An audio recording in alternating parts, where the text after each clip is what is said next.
नमस्कार दोस्तों, आज हम अपने इस वीडियो में 12th एनसीईआरटी का तीसरा चैप्टर मानव प्रजनन में अंडजनन की प्रक्रियाओं में होने वाली विभिन्न घटनाओं के बारे में जानेंगे।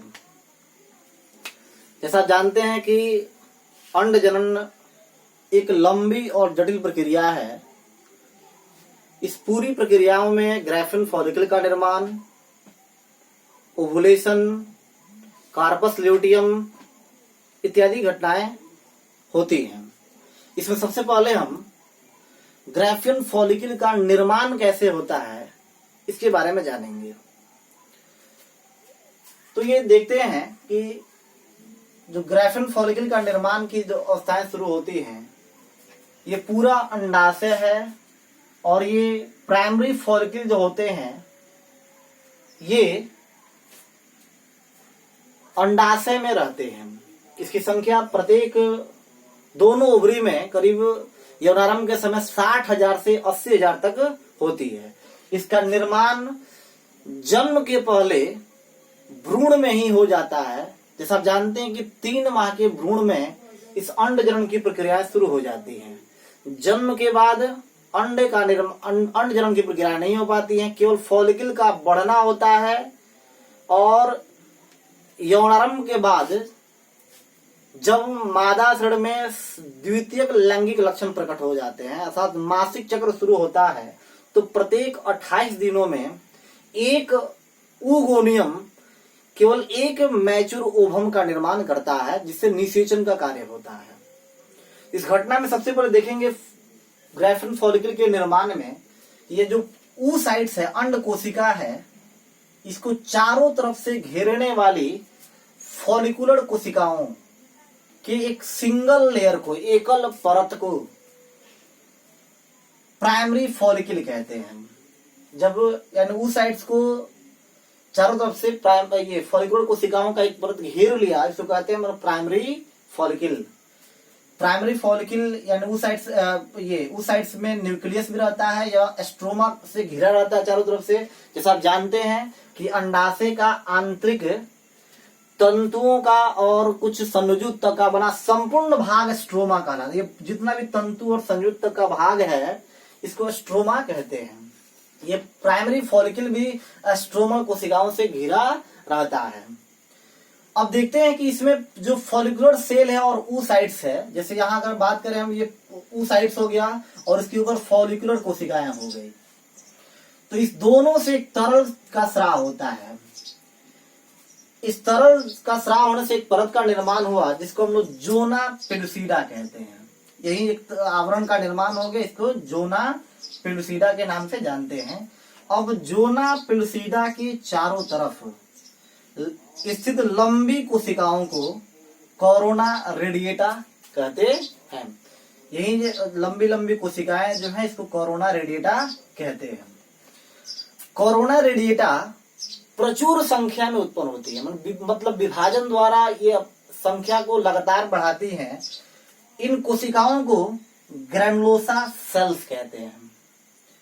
ग्रैनुलोसा सेल्स में जो परतें होती हैं उसको मेम्ब्रेना ग्रैनुलोसा कहते हैं। अब जैसे जैसे ये ग्रैनुलोसा कोशिकाएं उत्पन्न होती हैं, वैसे वैसे स्ट्रोमल कोशिकाओं का परत बन जाता है। ये स्ट्रोमल कोशिकाएं थीका का निर्माण करती है। अगले स्टेप में देखेंगे ये जो बाहर की स्ट्रोमल कोशिकाएं यहाँ पर हैं, ये भी ग्रैनुलोसा कोशिकाओं के बढ़ने के साथ साथ थीका का निर्माण कर लेती है। थीका 2 उपपरतों का बना होता है। इसके बाहरी परत को थीका एक्सटर्ना और आंतरिक परत को थीका इंटरना कहते हैं। इसमें जो थीका इंटरना है यह एस्ट्रोजन नामक हार्मोन का स्राव करता है और थीका एक्सटर्ना एक कैप्सूल का निर्माण करता है। आपने यहां देखा कि जैसे जैसे ग्रैनुलोसा कोशिकाएं बढ़ती हैं, यहाँ पे एक और घटना होगी, इन ग्रैनुलोसा कोशिकाओं से तरल टपकने लगता है। तरल के टपकने से इस कोशिकाओं के बीच गुहा का निर्माण हो जाता है। इस गुहा को एंट्रम कहते हैं। यही जो बड़ी गुहा है एंट्रम कहलाएगी। ये दोनों एंट्रम है जैसे जैसे एंट्रम बढ़ता है oocytes किनारे की तरफ स्थानांतरित हो जाता है। यहाँ किनारे की तरफ ये चला आता है, ये पहले बीच में था, अब कहाँ गया, किनारे की तरफ। अब यहाँ oocytes को चारों तरफ से घेरने वाली कोशिकाओं को कुमुलस उफोरिकस के नाम से जानते हैं। अब कुमुलस उफोरिकस जैसे जैसे बड़ा हुआ, उसी साथ साथ ये पूरी स्ट्रोमल कोशिकाएं तन करके पतली हो जाती हैं और एक उभार का निर्माण होता है। उस उभार को हम स्टिग्मा कहते हैं। अब जैसे ही स्टिग्मा का निर्माण होता है, उसके आधे घंटे बाद इस स्टिग्मा से तरल टपकने लगता है। तरल के टपकने से स्टिग्मा का माउथ चौड़ा होगा और ये इसका सिरा फट जाता है, अर्थात स्टिग्मा का माउथ चौड़ा होगा और इसका सिरा फट जाता है। अब ये oocytes बाहर की तरफ मुक्त हो जाता है। अंडे जब मुक्त होंगे, इस घटना को हम ओवुलेशन कहते हैं, जबकि एंट्रम का निर्माण हुआ उसको कहते हैं हम लोग ग्राफिन फॉलिकल का निर्माण होता है, अर्थात एंट्रम के निर्माण को ही ग्राफिन फॉलिकल कहते हैं। ये ग्राफिन फॉलिकल से जैसे ही अंडा मुक्त होता है, इस घटना को ओवुलेशन अंडोत्सर्ग कहते हैं। यह मासिक चक्र प्रारंभ होने के 14वें दिन पूर्ण होता है। ओवुलेशन की घटनाएं LH हार्मोन के 6 से 10 गुना बढ़ जाने से होता है। LH के बढ़ने के कारण FSH यानी फॉलिकुलर स्टिमुलेटिंग हार्मोन का स्राव भी 2 से 3 गुना बढ़ जाता है। अब जैसे ही अंडा मोचित हो गया, अब आगे की घटनाओं में कार्पस ल्यूटियम का निर्माण होता है, अर्थात फटे हुए फॉलिकल। जो फॉलिकल से अंडा मुक्त हो गया, ये फटे हुए फॉलिकल में अब रक्त भर जाता है, ब्लड भर जाता है। यह रक्त ल्यूटीन पिगमेंट के कारण हल्के पीले रंग में बदल जाता है। इसको हम लोग कहते हैं कॉर्पस हीमोरहैगिकम। यहाँ इस घटना को देख लेते हैं। यहाँ पर कॉर्पस हीमोरहैगिकम यानी अंडा मोचित हुआ यहाँ पर, और एक कॉर्पस हीमोरहैगिकम का निर्माण कर लेता है। यह कार्पस ल्यूटियम महत्वपूर्ण है। इसका जीवन काल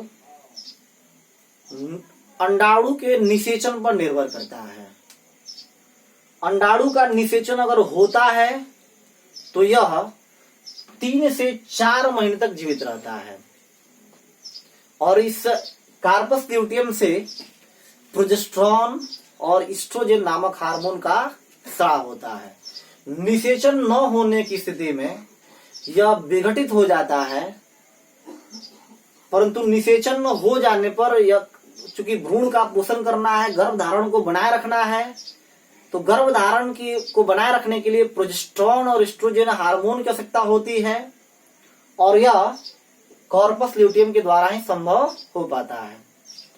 निषेचन के 3 से 4 महीने बाद कार्पस ल्यूटियम की आवश्यकता समाप्त हो जाती है, क्योंकि इस समय प्रोजेस्टेरॉन और एस्ट्रोजन का श्रवण प्लेसेंटा द्वारा प्रारंभ हो जाता है।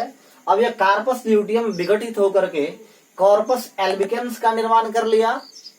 यह कॉर्पस एल्बिकेंस इस स्ट्रोमा में जाकर के लुप्त हो जाता है या डिजॉल्व हो जाता है। अब इस पूरी घटना को छोटे तौर पर देखते हैं, मानव अंडाशय में कैसे घटनाएं होती हैं। जैसे ये मानव मादा का ओवरी है जो मीजोवैरियम से जुड़ा रहता है। यहाँ पर ये ब्लड वेसल्स होते हैं। इसमें जो जितनी भी रचनाएं होती हैं संयुजक और तंतु का बना होता है, इसको स्ट्रोमा कहा जाता है। जैसा आप पहले भी देखे स्ट्रोमा। ये जो अंडाशय का परिधीय किनारे का भाग है, चारों तरफ जो परिधीय किनारे का भाग हम देखें, इसको कॉर्टेक्स कहते हैं, और बीच में छोटा सा जो भाग होता है इसको कहते हैं मेडुला। प्राइमरी फॉलिकल या जितने भी घटनाएं आप देख रहे हैं अंडाशय के कॉर्टेक्स रीजन में ही होती है। ये प्राइमरी फॉलिकल भी अंडाशय के कॉर्टेक्स के भाग में ही रहता है। इसमें FSH के प्रभाव के कारण ये पूरा फॉलिकल और संपूर्ण अंडाशय बढ़ना प्रारंभ करते हैं। ये मैच्योरिंग फॉलिक्यूल का निर्माण करते हैं, धीरे धीरे मैच्योर होते रहते हैं, फॉलिक्यूल बड़े हो जाते हैं, उसमें गुहा का निर्माण होगा, एंट्रम कहलाता है वो। एंट्रम का निर्माण जैसे ही उसी को कहते हैं हम लोग ग्राफिन फॉलिक्यूल। ग्राफिन फॉलिक्यूल का निर्माण हुआ, ये जो उस साइड से किनारे की तरफ चला आता है, जैसे आप इसमें देखिए अभी किनारे की तरफ आ जाता है। ये पूरी घटनाएं मासिक चक्र शुरू होने पर ही होती हैं।